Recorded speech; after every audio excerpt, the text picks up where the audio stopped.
अस्सलामु अलैकुम वरहमतुल्लाहि वबरकातुहू। बिस्मिल्लाह वस्सलातु वस्सलामु अला रसूलिल्लाह। मुअज़्ज़ज़ नाज़रीन इकराम, शाम के बहुत मशहूर दाई हैं, उनका नाम है डॉक्टर मोहम्मद रातब नाबलसी।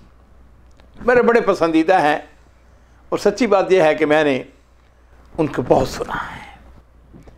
उन्होंने अपना एक वाक़या बयान किया। वो कहते हैं कि मैं दमिश्क में की एक मस्जिद में हर हफ्ते दर्स देता हूँ। कहने लगे कि एक दिन मैं दर्स से फारग हुआ तो एक नौजवान मेरी तरफ आगे बढ़ा। कहने लगा, फजीलत शेख, मैं पेशे के एतबार से इंजीनियर हूँ और मैंने रोमानिया से डिग्री ली है। दमिश्क के अंदर एक बहुत बड़ी फैक्ट्री में उसमें बड़े ओहदे पर फाइज हूँ, लेकिन मेरा मसला ये है कि मुझे मिर्गी का दौरा पड़ता है। कभी कभार ऐसा होता है कि मैं चल रहा होता हूँ, जा रहा होता हूँ, ड्राइविंग कर रहा होता हूँ, गाड़ी में होता हूँ कि मुझे दौरा पड़ जाता है। दफ्तर के अंदर, घर के अंदर, रेस्टोरेंट के अंदर, हर जगह दौरा पड़ चुका है। मैं इससे बड़ा परेशान हूँ। मेरी ज़िंदगी जीरन हो चुकी है। कई दफ़ा दिन में एक दफ़ा, कभी 2 दफ़ा, हफ्ते में 4 मरतबा, 5 मरतबा लाज़मन मैं ऐसे आजमाइश से गुजरता हूँ।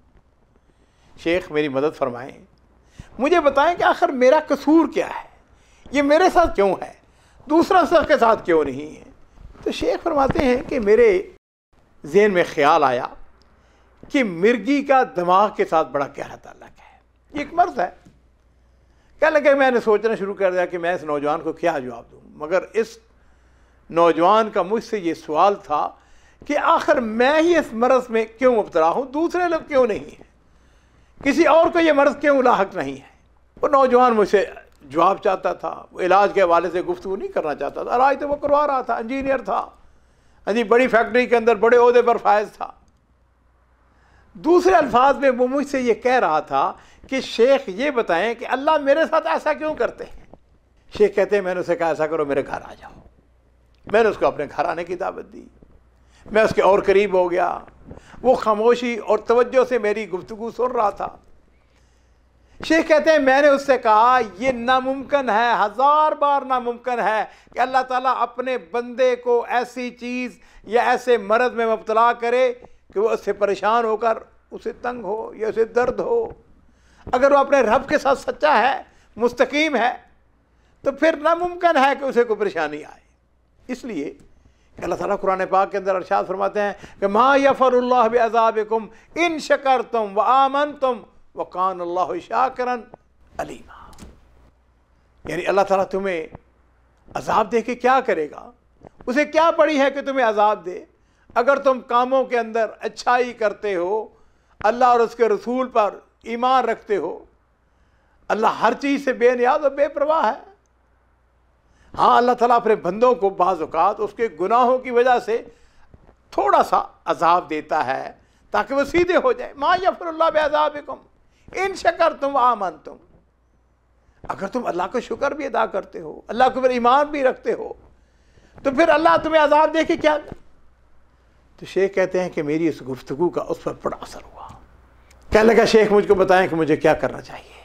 शेख कहते हैं, मैंने कहा ऐसा करो कि ये कागज़ और कलम पकड़ो और लिखना शुरू करो। कहने लगा, आप हुक्म करें, मैं लिखता हूँ, मुझे क्या करना है। मैंने कहा, लिखो कि तमाम नमाजें वक्त पर अदा करनी होगी, नज़रें नीची रखनी होगी, ज़बान की हिफाजत करना होगी, कानों की हिफाजत करना होगी, रिज़्क़ हलाल खाना है, अमानत दियानत को अपनाना है, लोगों को धोखा नहीं देना है, रातों को क़याम करना है, फजर की नमाज बतौर ख़ास बाद जमात अदा करना है। शेख कहते हैं, मैं उसको लिखवाता चला गया, वो लिखता चला गया। उसने अपनी तकलीफ़ और परेशानी की वजह से हर चीज़ लिखी जो मैं उसको लिखवाता चला गया। असल बात यह थी, इस मर्ज़ ने उसको तोड़ फोड़ कर रख दिया था। जब वो नौजवान, शेख कहते हैं, मेरे घर से निकला तो मेरे दिल में ख्याल आया कहीं मैंने गलती ना कर दी हो। ये बीमारी जो है लाइलाज भी हो सकती है, शिफा की कोई उम्मीद ना हो, लेकिन मैं उसके साथ वादा कर चुका था, अगर वो अपने वादे पर पूरा उतरा तो इंशाअल्लाह मुझे यकीन था कि उसकी बीमारी दूर हो जाएगी। ये कहते हैं कि मेरा हर जुमा को दर्स होता था।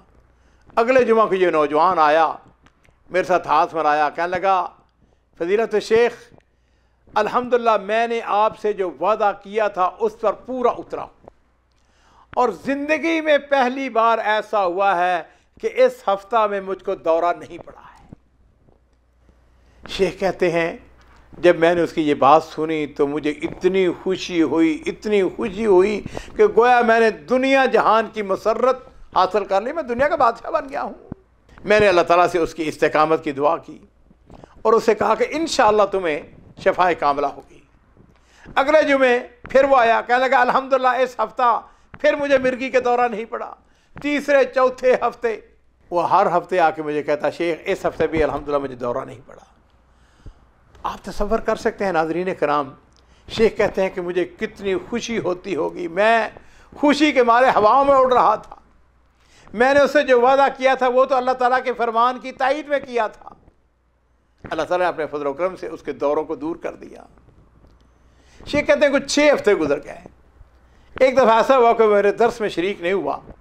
میں نے سوچا ہو سکتا ہے اس کو کسی کام سے باہر جانا پڑا ہو یا اس کو دورہ پڑ گیا ہو، کوئی مجھے بڑا قلق ہوا، میں پریشان بھی تھا۔ خیر کچھ دن گزرے تو وہ میرے پاس آ گیا، مجھے آ کے کہنے لگا کہ شیخ آپ قطعاً پریشان نہ ہو، آپ کا مشورہ بالکل صحیح تھا، جو آپ نے بتایا وہ درست تھا۔ اصل میں بات یہ ہے کہ میں نے اللہ کے ساتھ خطا کی، میں نے اللہ کے ساتھ نافرمانی کی، سبب میں خود ہوں۔ اس ہفتہ میں غلطی کا مرتکب ہوا تو مجھے راستے میں دورہ پڑ گیا۔ ناظرین کرام اس بات کو سمجھ لیجیے، جان لیجیے، اگر اللہ کے ساتھ آپ کا تعلق ہے، اگر اللہ سے آپ کی صلح ہے، آپ اس سے سچا وعدہ کر لیں، اپنے گناہوں کو چھوڑ دیں، اپنی نیت کو درست کر لیں، تو دنیاوی مسائل آپ سے دور ہوتے چلے جائیں گے۔ ما یفعل اللہ بعذابکم ان شکرتم وآمنتم وکان اللہ شاکرا علیما۔ ہمیشہ اللہ تعالیٰ کا شکر ادا کریں۔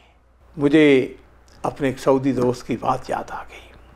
ایک دن اس کا ٹیلی فون آیا، ہاں عبد المالک کیا حال ہے؟ میں نے کہا الحمدللہ اللہ کا شکر ہے۔ اس نے مجھ سے سوال کیا عبد المالک یہ بتاؤ تمہارے ایمان کا کیا حال ہے، اللہ کے ساتھ تعلق کیسا ہے؟ بدقسمتی سے ہوتا یوں ہے ناظرین کرام کہ بعض اوقات ہم اللہ کے ساتھ تعلق کو کمزور کر لیتے ہیں، اور جب اللہ کے ساتھ تعلق کمزور ہو جاتا ہے تو پھر ہمارے مسائل، ہماری پریشانیاں، ہماری بیماریاں بڑھ جاتی ہیں۔